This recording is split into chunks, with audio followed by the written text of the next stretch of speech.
Hello, everyone, and welcome back to the Traversing Entrepreneurship podcast, a show for business owners who set out to do something different and did not stop there. This is Derek DeLomo, coming to you from Traverse City, Michigan, the city that inspired the name of this show. With over 19 years of experience in the finance industry, I've heard my fair share of success as well as horror stories in business.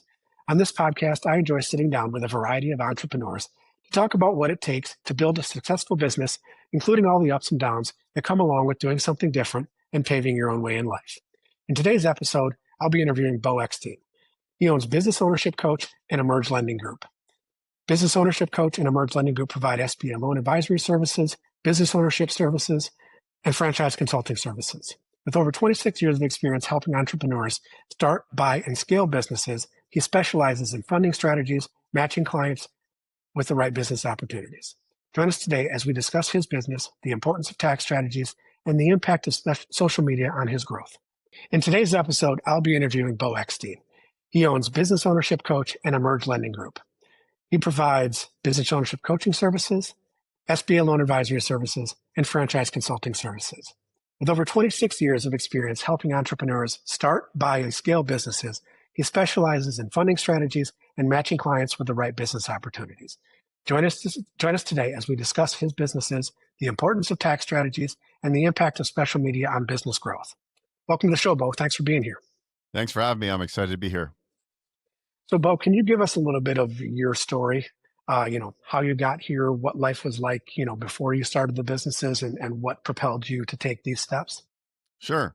I was a terrible student growing up. I just never opened books, and then I graduated high school barely, and I was like, well, I don't want to go to college. I don't really have any kind of passions at the moment, and I just really didn't like school.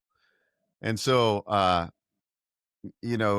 did some minimal jobs type of thing, and I tried to go to junior college, and I dropped out. And I was like, all right, well, there's two things I'm interested in doing: is either get in law enforcement. I always wanted to be a detective, or I liked real estate. And so I happened to meet a gentleman at the gym who was in the mortgage business, and we became friends, and I started working at his company. And I got hired as a telemarketer, and I was probably 19 at the time. And I found out I was really good on the phone, and I was just booking deals left and right. And I'm like, if these numbskulls can actually make big dollars closing these residential loans, I was a mortgage brokerage, I can do it myself. And so I ended up getting my license in California at the time. When I lived there, you needed to have your real estate license to originate loans. It was kind of weird, just the way it is. Okay.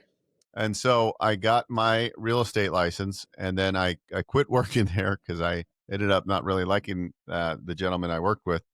And I went and learned the industry of originating mortgages, and was pretty good at it. And I did that for a long time.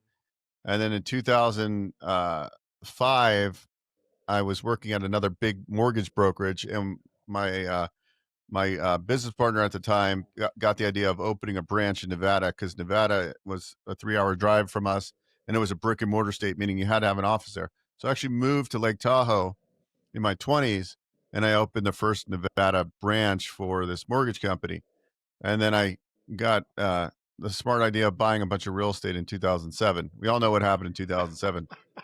But basically got murdered in my 20s, had an early midlife crisis. I remember calling my mom on the phone and saying, hey, Mom, I'm screwed. I got no income coming in. I own 7 rental properties that none of them are cash flowing. What should I do? I need to file a bankruptcy. And she said, just move home, And so I packed up and moved my stuff. I think I moved back in with my parents. And I'm like, now I had foreclosures. I had bad credit. And then I came back to the San Francisco Bay Area, where I mostly grew up. And it was like, well, what do I do now? I have no education. The only thing I know is real estate and real estate brokerage. So I started gearing more on the real estate sales side, because the loan business was frozen because of all the regulations. So then I got into doing a lot of home sales. And then I happened to run into another gentleman that I used to work with, and he said, and he told me, by the way, Beau, I work I'm a managing member of this private mortgage fund, and we do fix and flip loans, and we do construction loans for investors. And so him and I started and carved out another company that originated loans for these fix and flip and construction projects. And at that time, it wasn't a dime a dozen. Now there's lots of money in this space. Everywhere you look, it's fix and flip money. It got commercialized, but back then we didn't have much competition, and we crushed it. And then, of course, I was um, making loans to house flippers, and I said, "Oh, these I could do what they're doing," I but I can had do that bad, too. yeah, I had bad credit, and so I ended up partnering with my business partner on the hard money company, and we found a contractor. We just started flipping houses, and then I used to run a real estate investor meetup, and we used to film some of it. One of my friends filmed, uh, and this is where the story gets even interesting. He filmed one of the meetups and put it up on YouTube. Fast forward a few months later, I got a call from a production company that was shooting at Fix and Flip show, and they said, "Hey, we saw you." Oh, they didn't even tell me where they saw me. They said, "We'd love for you to cast for this show. We're shooting a pilot episode that we're trying to get on HGTV." So I ended up going. They had already casted. There was a team. It was a house flipping competition show, and they had like 5 teams. They needed a sixth team, so everybody spent all this time casting. So I go in and I walked. It was like a fake setup, and they said, "Okay, well, take your business partner and walk the house and just improv like what you would do, like what improvements would you make to this house." So we do it, and then he goes, "Okay." After we film that, he said, "Beau, I want you to." I'd brought my contractor and the foreman, and the foreman was like a young stud guy. And he said, "Why don't you and Beau film together?" And I mean, we walked it, and he's got a really good personality. They ended up casting the two of us for this show, and it was called "Flip It to Win It." And we did 12 episodes for HGTV, and I realized how fake TV really is. We didn't get picked up for a second season, and actually, one of our competitors on the show just got indicted because he committed a bunch of fraud, and like it was, Oh God. and that's like 10 years ago. Now he's going to jail. And they interviewed me for that, like, I don't know, maybe 8 or 9 months ago. But anyway, so we shot the show. I got my 15 seconds of fame, and it was a lot of fun. And I don't know. I always kind of knew I was going to get on TV. It was kind of like a bucket list thing. So it was fun. I got a lot of publicity, and it was really good for my business. And then I got bored doing fix and flips. I ended up 6 years ago moving to Las Vegas when I got married, and kind of got out of flipping houses just because it's a grind to me. Will I ever flip houses? Of course, but I don't want to do that as the business model. But during that time, I got more into commercial lending, and then through commercial lending, I got really good at. I self-taught myself SBA financing, so I got really good at brokering SBA 7A loans and 504. And then about 5 years ago, um, I I had a bunch of borrowers come to me, and they're like, "Hey, I want to. Can you help me finance this franchise?" And I'd be like, "Well," I would always ask them, "Why do you want to invest in this pretzel franchise?" And it's like, "Well, we like the pretzels." And I'm like, "That's not really a good answer." So one day I was online, and I didn't even know there was franchise consultants or brokers, that they almost was like a mortgage broker or a real estate agent helping people find the right franchise. So I invested a bunch of money and got trained and got mentored. And then that's how my SBA and franchise consulting companies came to be. So today I not only do I help candidates get into different business models, franchises, business opportunities, resales, but I also do all sorts of financing, SBA 7A, 504, USDA B&I, and I pair them together because everybody needs money. And I enjoy the consulting side of getting people into business ownership because, in my opinion, everybody, especially W-2 employees, you got no tax write-offs. You need to have a side business, a side hustle, franchise, do something to create some opportunities that you can potentially earn a lot of cash flow and get some good write-offs that might be able to offset some of the W-2. Yeah, So that's open where, up the tax yeah, code for you. yeah, right. Like so that's where I came to be. I just wrote a book called Paycheck to Freedom. And I Okay. my Paycheck to Freedom. From paycheck to freedom, the basis of this is like everybody should get into the game of owning a business. Everybody needs to own operating business. And I wrote it with a pretty famous CPA named Tom Wheelwright, Robert Kiyosaki's Yep. CPA. So that is where I'm at today. I do a lot of live webinars. I do one every quarter called Business Ownership Summit. I'm doing a real estate and business expo July 19th.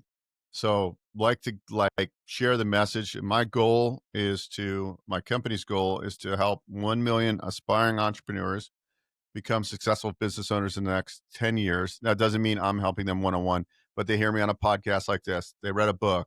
They watch, hear me on somebody's audio podcast.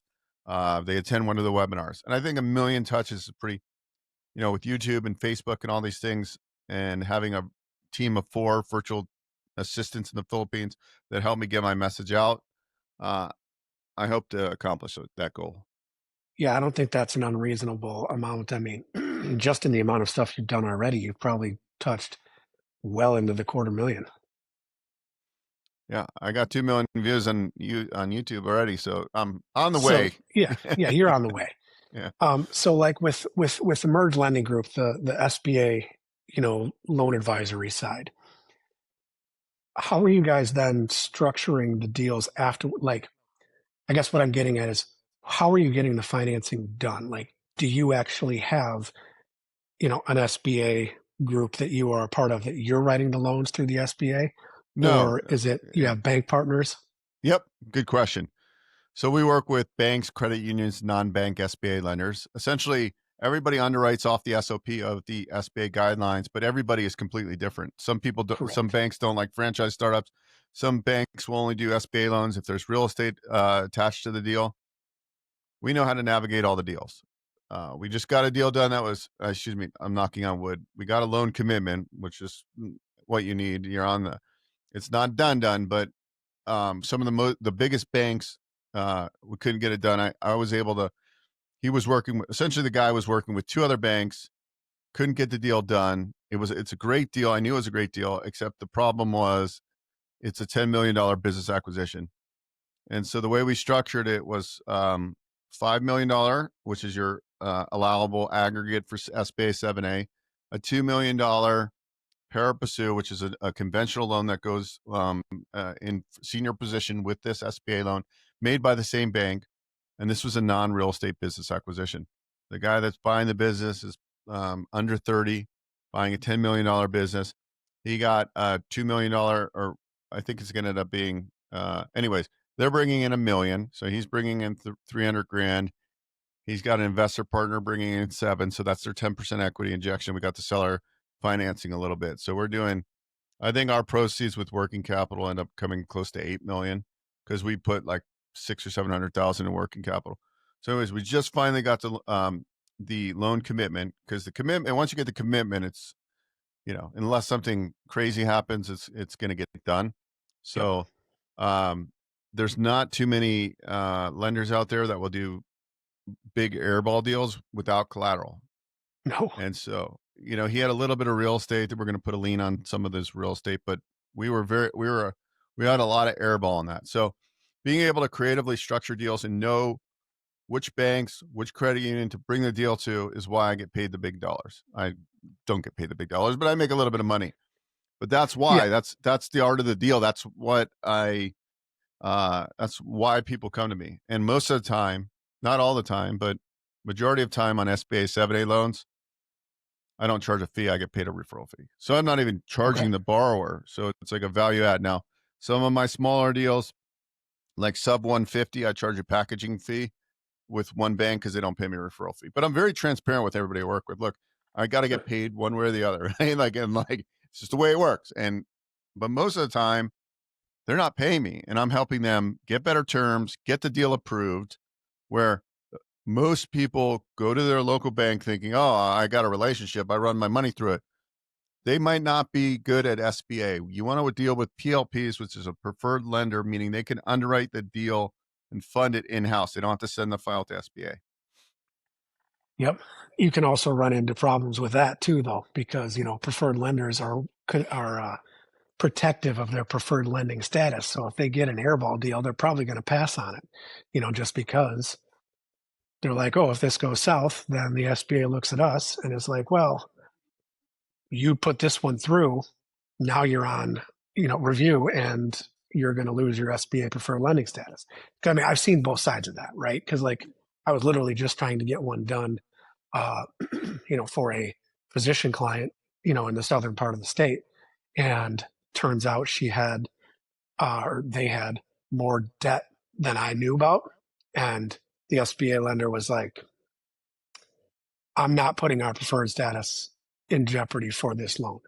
I'm like, okay, well, I'll go somewhere else. Cause I mean, it's a good deal, from a cash flow standpoint. It's, but there are some landmines out there. You're like, Yeah. okay, can we navigate the landmines? It's like, yeah, we can navigate the landmines. It's just, we need somebody to, get us on the minefield. So it's like, you know, this is something you and I probably need to talk about off air. I mean, I had a guy that wanted to do a laundromat startup and non-franchise, doesn't own any real estate, 1.2 million total project cost. And I had to take it to 4 banks before the fourth bank was the one that actually ended up funding it. We did 85% of the total startup costs with no additional collateral. And that was a tough deal, but lenders vary so greatly that if like that's all I do is I'm going and networking with different banks, understanding where I can get them comfortable, and appetites change too. So understanding that flow, Always. and then I'm in a loan broker roundtable. So other brokers networking, how are you getting deals done? And the franchise industry, we do a lot of startups. I know who to take the deals to, right? And I still, I just have one right now that I'm having a little bit of issues with because he has 400 or 500 grand in a retirement account. He could easily do a Rob's rollover, but doing a Rob's rollover might not be the best thing for him for taxation, right? Because he's going to have to be a C corp, and so we're trying to do it without having to do that, and he's a little bit light in liquidity. So I'm trying to help. I got the franchisor calling me, and so I mean, I'm really confident I could get the deal done. Except sometimes I have to take it to a different lender because it's like not working. And you can't bet 1,000. But usually when I know I can do a deal, I can get it done. And that's when I'll have to massage a little bit to get it done. But I already, some of the non-bank SBA lenders are way more aggressive what they can do. And there's also in California and different, like there's community advantage lenders. And so just being able to to maneuver the box of SBA and understanding how to get deals done. But the one thing I could tell you, I believe it's one of the best wealth building tools out there, because let's just say I help somebody get into a HVAC franchise. 2 years later, they're crushing it. They have 2 years of solid tax returns. Their competitor down the street is retiring, right? We have so many boomers. Boom. Okay, we can do 100%, same NAICS code, same business, 100% financing on the acquisition. I can even build in working capital to close on that acquisition. Now we're doing roll ups so we can be little, mini hedge funds. So Yep. like and then he or she gets that business, takes over that business. Oh, we need a warehouse. Boom, 100% financing with a 7A loan on buying that building and retrofitting that building. And then we run out of $5 million aggregate. Well, they just positioned to put $10 million on the books for manufacturing companies, but we can do something called the 504 green for real estate. You can have unlimited 504 green money if it's the same NAICS code. So that is a huge thing too. So then the gentleman or the borrower used up their $5 million aggregate. Now they can go buy using a 504, they can go buy a $15 million building. And they just if they put, to qualify for 504 green, you have to hit some sort of energy benchmarks, which is fairly easy. So, like it's just a great wealth building tool. And there's also opportunities, I believe, for investors. There's a lot of these searchers that are out there, don't want to work for somebody else. They're looking to buy a business, but they need a little capital. Well, you can come in and own less than 20% of that said business and get cash flow, hopefully for life. So we've done, my wife actually made an investment like that. So she owns 19% of this business. So there's opportunities on all parts of this to help people, help the small business owners, help, the middle class of this world, because the middle class is getting annihilated right now. That's why I'm passionate about this whole like entrepreneurship. And I think that's our duty. You're in the financial services, obviously. I'm in a different aspect of it. Our job is to help you get ahead in life, right? So you can create Absolutely. legacy. That's what I'm passionate about. Yep, and that's true. I mean, what can we do to try to control our outcomes, or at least control as much as we can of our outcomes? I mean, finance and tax and entrepreneurship go hand in hand, right? It's like you need to have the flow to obtain the working capital, to obtain the debt, to scale, to, in theory, exit later on and have your legacy. Um, it's a, it's a vicious cycle. I don't think you and I are that far off actually in what we do for our clientele, each other. It's like, um, but so, backing up a little bit, what came first, the like Emerge Lending Group or Business Ownership Coach? Emerge Lending Group. Yep. The lending Okay. was always the franchise consulting, and that came because I saw a need in the market. Okay. So, go through that a little bit. What you probably can't say what franchises you're working with, but like what types of franchises are you working with, and what's the, I guess, glide path there of saying, hey, these ones work really well, these ones are a little bit different, these ones kick it out of the park, um, and what struggles are they dealing with? Sure. So we work with, there's well over 3,000 franchises out there. And we, um, we work with a lot of home service business models, uh, HVAC, flooring companies, painting companies, a lot of B2B companies, payroll companies, um, different B2B service lines. A lot of the business models that I work with, um, they don't require a brick and mortar location. You can run from your home. You start with one truck and two technicians. You can usually get into these businesses with 90% financing, usually anywhere from 10 to 30, 40,000 out of pocket. So I don't do as much big build out retail locations. I Okay. do I do some. If somebody wants more of a semi-absentee model, there's some good business models in the health and wellness space. I like one in the senior space where they do adult daycare during the day, which is recurring. So we give people, when candidates come to me and say, "Look, I need some direction on what type of business. I know I want to do something. I'm stuck in this W-2. I do fine, but it's like I end up, no, I'm not getting ahead." So okay, well, we gotta. Some people decide to stay in the W-2, and we get them a gateway business, meaning they can run that business and keep the W-2. I coined it a gateway business. Could be a vending business, right? Super simple business, good tax write-offs.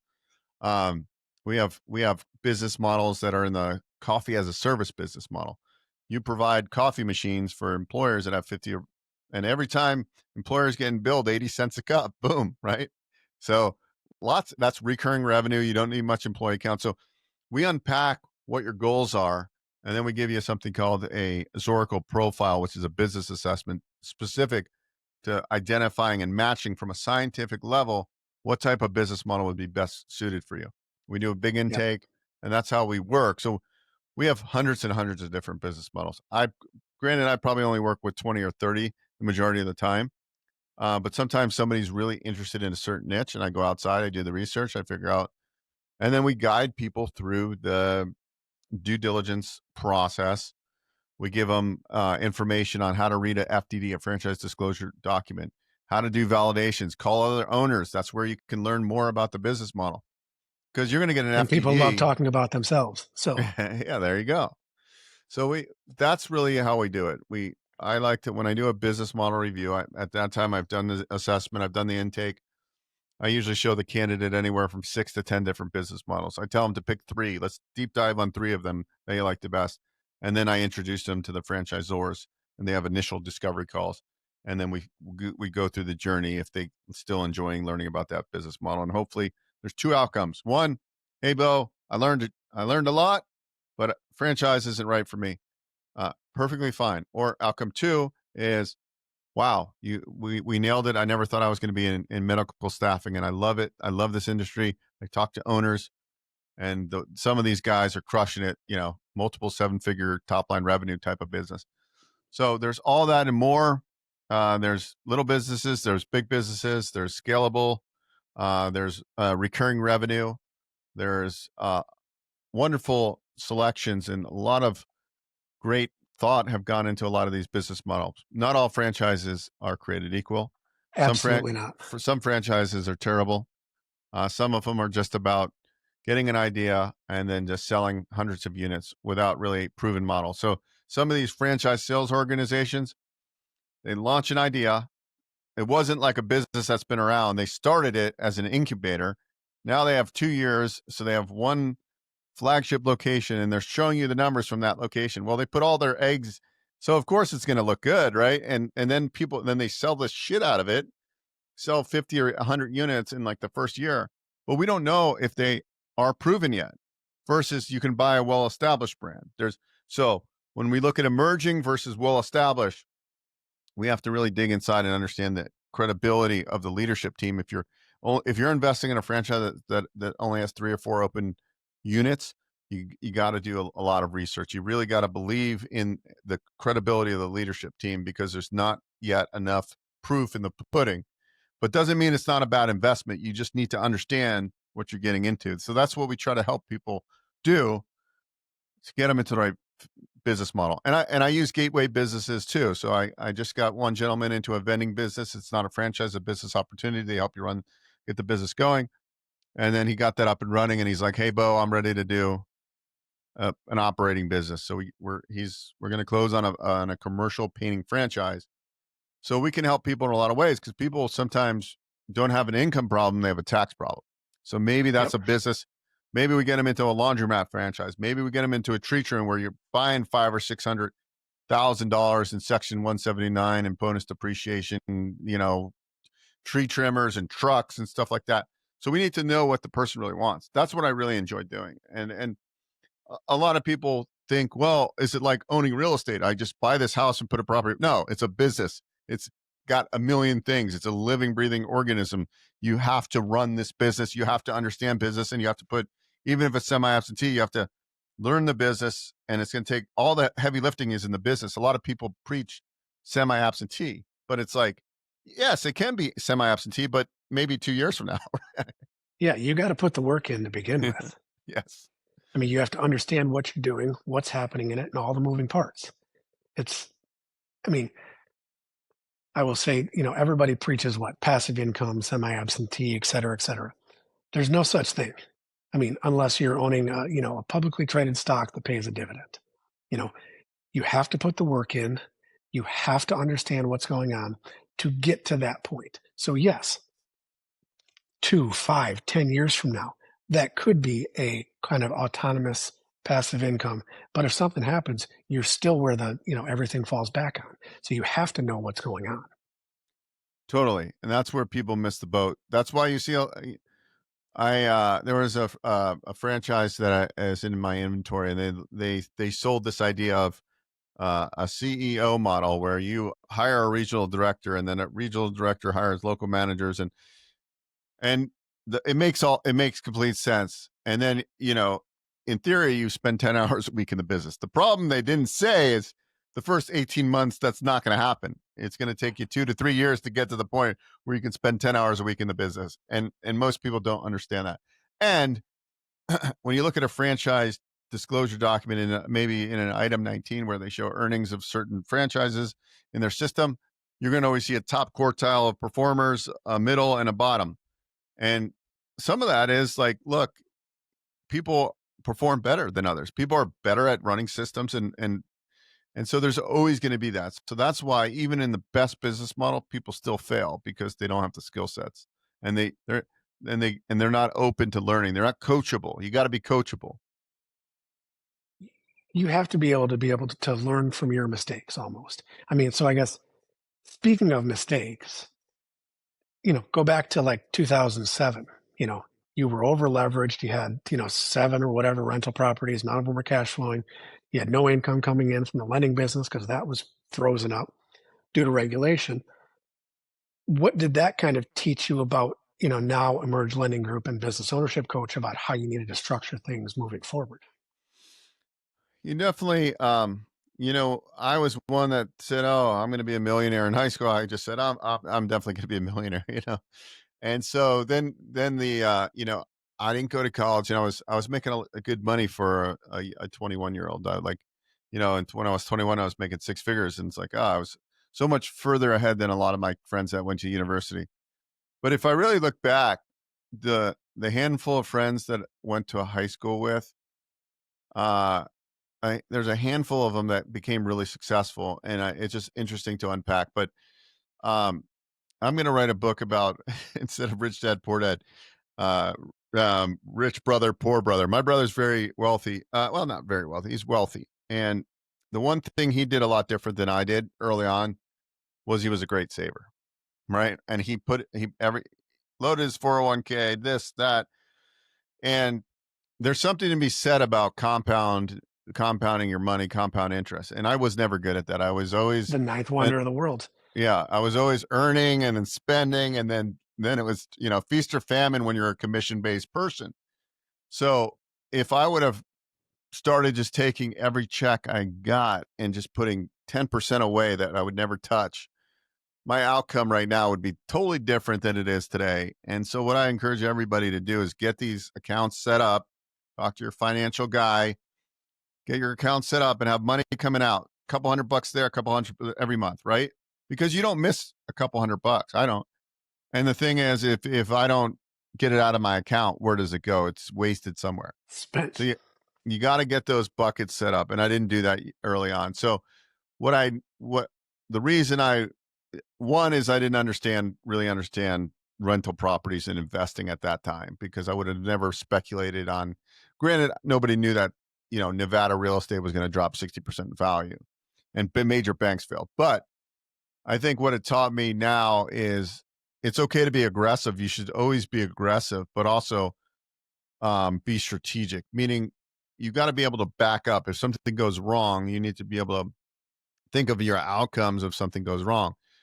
And like when I flip a house and I'm saying the budget's 70, and it's first time I'm working with a new partner, and he ended up spending 140 on the budget. Well, I had to come up with an extra 70 grand that I didn't have at the time. This was 7 years ago, and I had to use my charge cards. What happened? My credit scores went from 720 to 580. Then I can't borrow any money because my credit looks like shit because my utilization. So I don't make those same mistakes anymore. I have hundreds of thousands of dollars of business credit. I can, I have private investors with self-directed retirement accounts. If I want to tap into, I can. And so I think you got to build that foundation, because like I see this time and time again. Somebody starts business, somebody uses their personal credit scores. Personal credit scores drop, they're stuck. They have no access to any more capital. Whereas if you would develop these LLCs and then go get some lines of credit and business credit cards, over time that becomes a couple hundred grand. Now, if a rainy day comes, Beau's got a couple hundred grand to tap into that doesn't show my personal credit, because I'm always keeping my scores at 800 or better or close to it, right? And then I get the cheapest money when I try to go borrow money. And so you want to understand good leverage. So I didn't understand that in 2007. I was a young, dumb 20-something-year-old kid. But what it did teach me is, one is uh, you only fail if you stop, meaning I could have not done anything. I could have went and got a W-2 job in some unfulfilling world, and I could have easily done that. But I decided to get back onto entrepreneurship, and fast forward to today. I work from my home. I do fairly well. I can definitely do a lot better. And I get to help a lot of people. So to me, all the punches I've gotten in the nose, and the choke in the arm bars and all this stuff over the years, uh, it makes you who you are. And so I built my business coach always tells me, he says, Beau, and this has coached some huge names that you would know. He says, you have built a foundation, man. And building a foundation, you're not going to lose if you build a solid foundation. So invest back in yourself. I'm always learning tax strategy, different investment vehicles, how things work. I'm curious. And then I'm also ready to jump in and implement. Like you got to learn, but you also have to implement, and you have to take Sure. rapid action. You do. I mean, it's one thing to learn, it's another thing to take action. Yeah. It's, two are very different. So, I mean, like, where are you learning tax strategy from? I read books, a lot of different books. Obviously go to YouTube University, and there's some shysters on there that you shouldn't follow, and There's a lot. there's some good, overall good people out there that I follow. Yep. And then I'm on a CPA newsletter that they like. You pay $249 a year, and it's all like, can you do this? And like actually case studies, like it's it's mostly CPAs, but it's called Bradford something. Bradford Tax Institute. Yep. Yeah, because I get a lot of referrals from CPAs and stuff. And one of the guys I work with, you know, he he was like, "Well, you can't do that." And I'm like, "Well, you should be able to." And so I started researching. I subscribed to it because I'm like, there's a way to do it. Even this year, my tax preparer, uh, I was like, I was asking her, we're going over some of this, I file extensions because I have my own businesses. And I'm like, Joella, I said, what about the Ford Expedition that I bought this or 2024? I go, don't we get section 179 and bonus depreciation? And she's like, she wasn't going to like take it because I use it all for my business. And it's over the gross weight that it needs to Six be, where thousand you can, pounds. Yeah. right. And she's like, okay, I'm going to go on. She's a researcher. She's like, oh yeah, you can. That was like an extra $60,000 tax write-off. Right. And so if you guys aren't paying attention to that, and you don't know what you're missing, right? So you want to at least have the baseline to ask your tax preparer, hey, can I do this? Can I do that? Can I do this? Can I take a home office deduction? Can I use my cell phone as a write-off because I have a side business now and I have a landline at home? That $2,000 a month, $2,000 a year? Is that, can I set up now that I have, even though I'm a W-2 and I have a 401k, can I set up an IRA? Can I do like, you have to be curious so you can like learn how to maximize. I see people all the time have no tax write-offs making $800, $1 million a year on a W-2, 500,000, 400,000. And they don't have this financial education. And now it's like, I never went to college, but one thing I didn't stop doing is I didn't stop learning. So a lot of these people went to university, right? What do they do when they graduate? They close the book. They never open up another book. Yep. So who wins at the outcome is the person that is in my opinion, is a lifetime learner. So if you keep learning, there's so much to learn, and so much. I learn about things that I'm interested in, business, entrepreneurship. I don't necessarily want to learn something that I'm not interested in. Like I was never a good math student. I had a learning disability, in elementary school I got diagnosed with.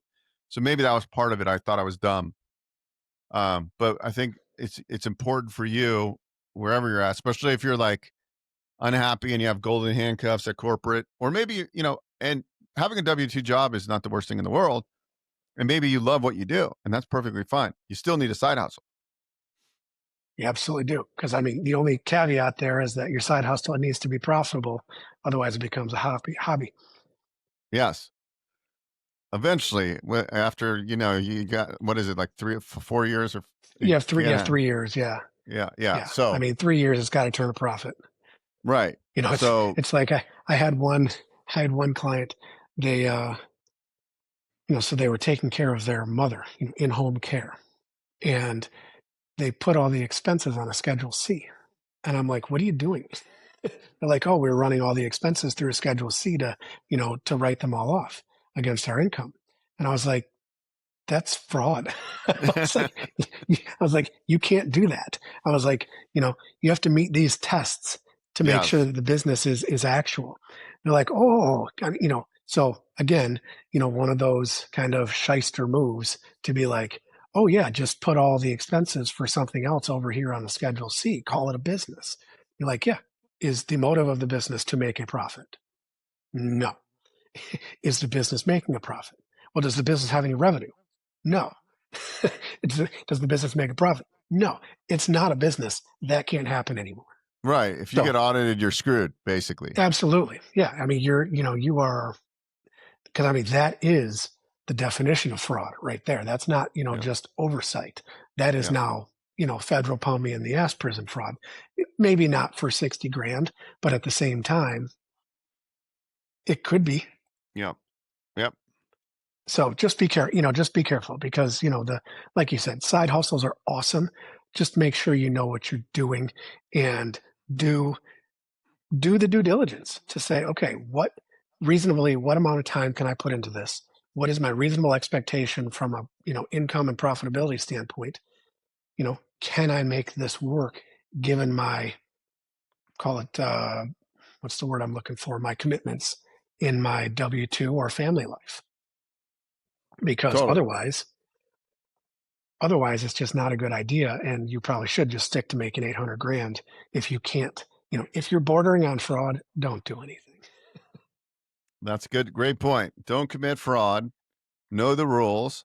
Know enough to ask the right questions to your tax professional. That's the exact point right there. Get yourself, nobody, it's like I was talking to my lawyer yesterday and I was like, well, all the stuff I've read says this. And he's like, thank you, Derek, for doing your own legal research, because it's prompting you to ask the correct questions. And that's where it came up was I've read all of this. So here's my questions based on what my rudimentary understanding of this is. And he's like, this is the perfect relationship because you at least have an understanding of how, A leads to B leads to C, and you can't just automatically jump to G. So those are the things you have to have at least an understanding of how income and expenses work, how credits and debits work, just so you can ask or even know what questions to ask without me having to prompt or you having to prompt every question, because you're going to miss something inevitably there. Right. And that's why I think the average person shouldn't just say, oh, I've got a rock star CPA. They should still educate themselves so they can ask the right Absolutely. questions. You want to be able to fact check if you want to, and I think over time, as you evolve, if you want to pay less in taxes by understanding tax to a certain degree and going what you can, and you don't have to be an expert, just like open your mind, because you might not bring something up to your tax preparer that was a totally write-off, and they will never know because they don't know, right? And so if you're keeping Because yourself nobody knows out there, anything, and nobody knows everything. Yeah. Nobody knows Right. everything. It's like, I consider myself, pretty well versed in tax code, but both in the advisory side and in the compliance side. I don't know everything, and there could be something, there's something out there that I know that I'm not doing that could be beneficial to my clientele. Just because I don't know about it doesn't mean it's not right. And Right. I might not find out about it for another 3 years unless you bring it to me right now. So, there's a lot of things like that. Just have the base, and we're talking base knowledge, like 101 type stuff. Like you read a 50-page book on, taxation for dummies or tax planning for dummies. And that at least gives you terminology and operations knowledge on how the tax code works. It's not Right. asking you to be able to, represent yourself in front of the IRS. It's asking you, it's getting you to prompt the thought and the questions to then bring to the next level to say, can I do this? Can I do this? What about this? What about this? And, it's a two-way street. There's going to be some that work, some that don't, because like you see all this stuff on TikTok or YouTube, these 30-second shorts of, how to save $100,000 in taxes. And it's like, yeah, what they don't tell you is that works for 5% of people. The other 95% don't meet these things. That's okay. That's okay. It's just those discussions are what lead to, well, you can't do that, but you can do this. So it's like having somebody more knowledgeable than you, but prompting that conversation about X, Y, Z. So that's, I never like pound on any of these people on, TikTok, YouTube, Instagram, etc., because they're starting the conversations, which I believe is a net positive. I believe, some people, oh, well, I can't do it. Like, you know, I had somebody want to write off their, a medical procedure. It was a cosmetic medical procedure. And I'm like, no, you can't. And I got fired for it. And I'm like, that's okay. But the conversation was had. You at least know where the compliance side comes in and says you can't do that. If you find somebody that's willing to put their name on that tax return, by all means, go ahead. But know that if you get audited, you're fucked. I was just thinking, I don't know, because I live in Las Vegas. I was like, oh, it's a dancer and she got a breast augmentation, and is that right? And that's a good question. So, Well, I, in some of those ways, it can be, yeah, but it's a very, very small portion of the population. This was not any of those that could have, right. crossed off, yes, this applies to me. Yeah, I mean, there's so many variables, so that's why you need to get the right team. The bottom line, get the right team, but study yourself so you at least are in the game and you're like, oh, okay, I can do this. Absolutely. Because then when you're being strategic, going, okay, well, 2025, I sold a bunch of real estate in 2020. I don't have as much write-offs. What am I going to look like? Instead of me waiting to the end of 2025 to think about this, you need to be thinking about it from the start, saying, Now, hey, I do need to buy new equipment for this business, and I might not need it to first quarter 2026, but might buy it this year. It might give me better tax breaks or whatever. Right? Just being planning and understanding tax planning versus just giving your file to somebody that just a tax puts preparer, it yeah, there's puts a huge difference. puts it in the numbers. Yeah. So Yeah, no, and that's preparation is much different than planning or advice. yeah, And, yeah, you know, they do go hand in hand, but realize that your tax preparer is not engaged to give you tax advice. right. You know, they're there for tax compliance and to check boxes and fill in numbers. That's okay. It's a part of the deal.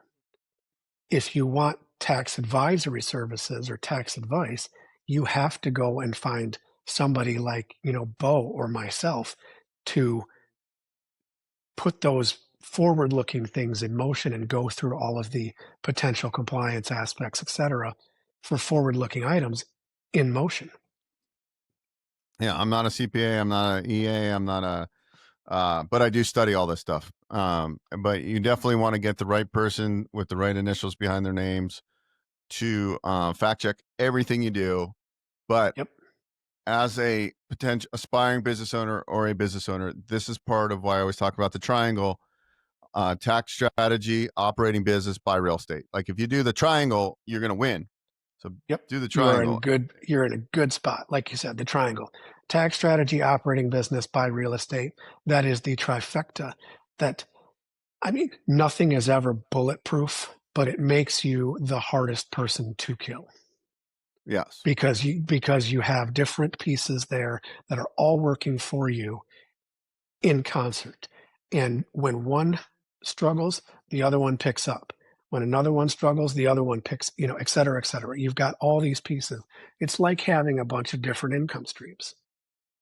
Yeah, totally. I mean, I like building little streams, right?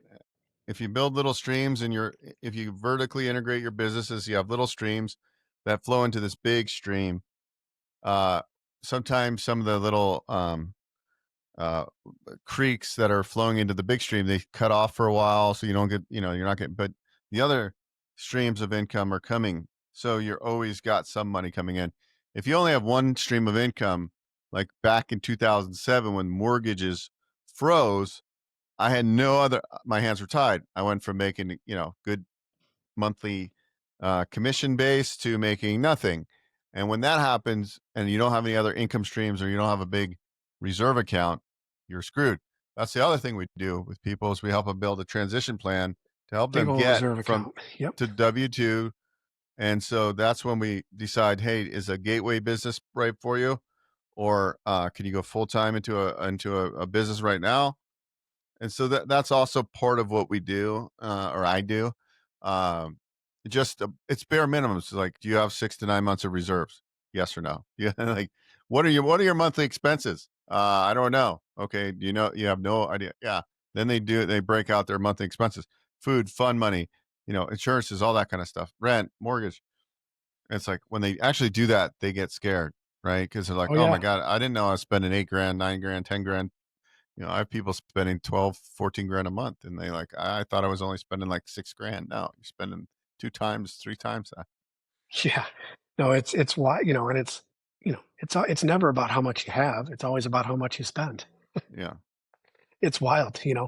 Um, so as you kind of look at your career, you've been doing this for 26 years, let's call it, in the working world. So when you're in your, 40s somewhere, what's your kind of exit strategy? What's your plan on that flip side? Um, Practice what I preach. So multiple streams of income, um, setting up little buckets that debit my account every month. Uh, Invest in some riskier things with higher returns, some conservative things, and buy real estate within a 2.5 hour radius of where I live. I used to own it out of state, and I just started buying cheap houses in Indiana. Was great, but you have to live there to really run that business. So I sold all that stuff. So I'd like to I buy into my friend's concept. One rental at a time is the concept. So you buy one rental Yep. at a time. If you can get to even 4 rental properties over the next 10 years, think about how life changing that is. So you don't need to own 20 or 30 or 50 doors. Get 4 doors. Whatever that is to you, diversify. We own part owner of a marina and a restaurant. My wife is at least 19% of that, which also gave us a really big cost segregation, accelerated depreciation. And I'm going to invest in more of those types of opportunities. And then I am looking at us to own, other than my lending and consulting company, I want to own some other portfolio businesses. And Mhm. then this year, I'm going to buy a uh, short term rental in Lake Havasu, which is about 2 hours from here for me. So, one, I can use it once in a while, but I'm going to run it as a short term rental, which covers debt. And then I'm going to materially participate, although I'm considered a real estate professional. I'm going to cost segregate that. That'll be my big tax strategy of the year. So that's what I was talking about. I'm just planning. I'm like, okay, I'm going to pay a bunch of taxes if I don't do something. And what if I could use this on the weekends once in a blue moon, and then I could um, maybe cash flow a bit by running it as a short term rental, and then get some great tax write offs. So that's my kind of play this year. That, and I'm looking at a few business models. As far as exit strategy, I haven't really. I'm working on building all the buckets out right now. I feel like, uh, what am I going to do? Like, well, the only thing I'm going to do is probably move to Mexico. At some point, because my wife is from Mexico, so I actually and then I have to learn Spanish. But that's my exit plan: is I'll go live in Mexico on the beach in like a small town and eat tacos every day. But I think I'm 47 right now, turning 48 in December. Uh, I am. I think probably I'll work till I'm dead, not because I have to, because I like to. Correct. I like this. This is a fun. Like I'll do a podcast. Somebody will call me. I'll do. You never know. But I feel like I'm just getting started right now. Meaning, Yeah. there's people that have worked in corporate and they're ready to retire at 55 or whatever. I feel like I'm not even scratched the surface of what I'm going to do with my life. And so, if you can combine your passions to what you do for a living, you like never would retire. My business coach is 82 years old, and this is what keeps him going: is coaching people like me and all the other people he does, because it excites him. Like, if you're not excited every day, what's the point of retiring? A lot of people retire and they're like, what do I do? I'm like super bored. If you like what you're doing, and that's what I'm encouraged, go find something you like to do that you can make a lot of money doing, and go do it. And then work is fun because the people you meet end up being your friends anyways, right? I'm friends with entrepreneurs that usually aren't that like to work out and like entrepreneurship. Like, we have a lot in common. I like to work out, I like entrepreneurship, and I like food. If you like those three things, we probably get along just fine. Yes, sir. All right. Well, we usually, end every episode Excuse me. Like I said, my allergies have been bananas. Usually end every episode by by having our guests leave a message to our listeners. Whether that's a few minutes to offer advice, discuss what you care about, expand on personal experiences, or really whatever comes to mind. This is time for you to have the floor and give our listeners a little bit extra of what Beau, uh, business ownership coach and Emerge Lending Group have to offer. Sure. So I'll just, I guess what I would leave everyone with is, look, wherever you're at right now, let's just say you have a really nice paying W-2 job, but you're not really fulfilled. If you're not fulfilled, at some point, create your transition plan and quit the job and do what you want to, but make sure you've got the reserves and all that kind of stuff. Follow your passion. What's the worst case scenario if you quit your job and then you get into a business and you fail? Worst case scenario is you have to go get another job. That's it. Like, if you really think about that. Now, if you have young kids and things like that, obviously you got to take all that into consideration. But if you're decently successful in your career, you probably could go get a job tomorrow somewhere else, right? So Absolutely. if you have that fire in your gut to go start a business, then go start a freaking business and know your downside risk, because you're probably not going to fail. And if you do, what's the worst case? You go get a job, right? And then you do it again in a few years when you figured out why you failed. So if I would have stopped in 2007 because I had 5 foreclosures and a 490 credit score, I wouldn't be here today. I'd be doing something unfulfilled and I wouldn't be happy with my life. So just be happy with whatever your decisions are, and know that, like, we don't all need to be worth 20, $100 million, but we do need that recurring mailbox money eventually. So you have to start planning for that. So every day you wake up, you're like, cool, I got 10 grand a month coming in, which covers all my overhead. I'm not living in Fat City, but I'm living comfortable. Don't get Sure. too comfortable. We want you to be at 20, 30 a month, right? But build that baseline, make the determination to do it, and understand what's the worst that can really happen. And take, when you get a feeling in your gut, sometimes I get these gut feelings and I'll just do something. And those are the things that actually move the needle the most. And that's what I found in my life. So don't be afraid to get yourself in the right room with the right people and say, hey, I'd love to write a book with you. Or, right. That's what happened with me and Tom Wheelwright. I was in a Zoom room just like we are in here on Riverside, and he was getting interviewed. And I said, hey, Tom, I'm writing a book. I need a CPA. Are you interested?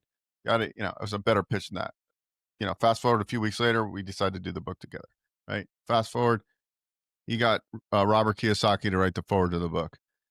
Funny thing was, I was going through some pictures, and there was a picture of me with Robert Kiyosaki like 8 or 9 years ago. We had a small group that he spoke for. Maybe there was like 10 or 15 in the room. And I go, I would have never guessed 10 years ago when I took this picture with Robert Kiyosaki, he would be writing the forward to the book that I just co-authored.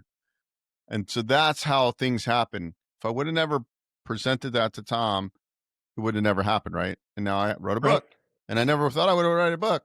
So if you just think bigger and just do it, and great things happen. Host events, virtual events. I also started investing back into myself in a bigger way, meaning investing in different mastermind groups, going through extensive trainings and different things I wanted to learn, investing thousands and thousands and thousands of dollars. But the best investment I could make is in myself. There you go. So that's my closing advice, is get some clarity on whatever direction you want: bootstrapping, starting a business, buying a business, whatever that is, writing a book, and then just take actionable steps every single day. You're not going to get in shape if you don't go to the gym. So, and then set simple things. Like I just said, okay, I love food. I'm never going to budget myself and say, oh, I have to eat chicken breast and steam rice every meal. Right. No way. Yeah. No way. I'm going to eat sushi. I'm going to but what I will do is I'll commit to doing, at least 5 miles a day and walking or riding a bike, and then build that up to 10 miles. So now I can still indulge in what I love, food, but I can also lose weight when I want to lose. So set those benchmarks up in your life and go for it. Go big, take calculated risks, and always know the downside and always know the pain points of whatever you get involved in. There's always going to be some sort of pain with any business you start, any real estate you buy, any partner you get into a deal with. Understand that, and then you'll say no to a lot of things and you'll say yes to certain things. I think that's about it. It's all great advice. So how can our listeners find out more about Beau Eckstein, Emerge Lending Group, Business Ownership Coach, your podcast, your book, etc.? Yeah, I mean, obviously you can go to Beau Eckstein, BeauEckstein.com, BeauEckstein.com.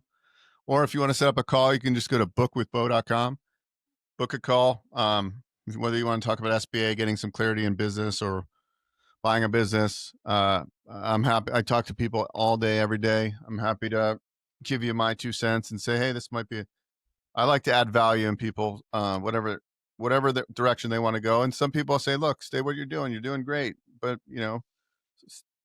not everybody's ready today, but I encourage people to just go after it in one way or the other. Makes a ton of sense.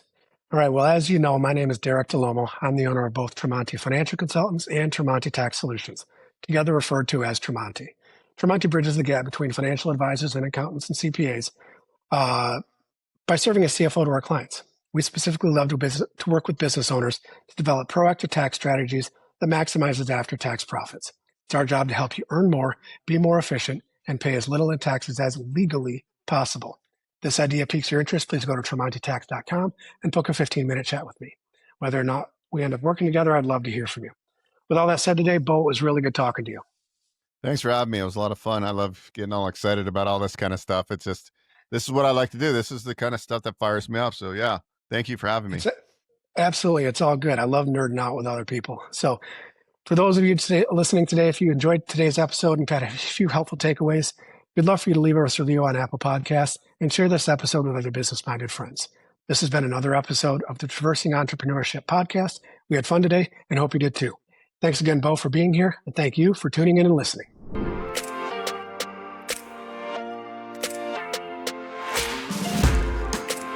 This podcast is presented by Tremonti Financial Consultants, LLC. The firm is registered as an investment advisor and only transacts business in states where it is properly registered or is excluded or exempted from registration requirements. Registration as an investment advisor does not constitute an endorsement of the firm by securities regulators, nor does it indicate that the advisor has attained a particular level of skill or ability. The information presented is believed to be current. It should not be viewed as personalized investment advice. All expressions of opinion reflect the judgment of the presenter on the date of the podcast and are subject to change. You should consult with a professional advisor before implementing any of the strategies discussed. Content should not be viewed as an offer to buy or sell any of the securities mentioned or as legal or tax advice. Always consult an attorney or tax professional regarding your specific legal or tax situation. Different types of investments involve higher and lower levels of risk. There is no guarantee that a specific investment or strategy will be suitable or profitable for an investor's portfolio. There are no assurances that a portfolio will match or exceed any particular benchmark. All investment strategies can result in profit or loss.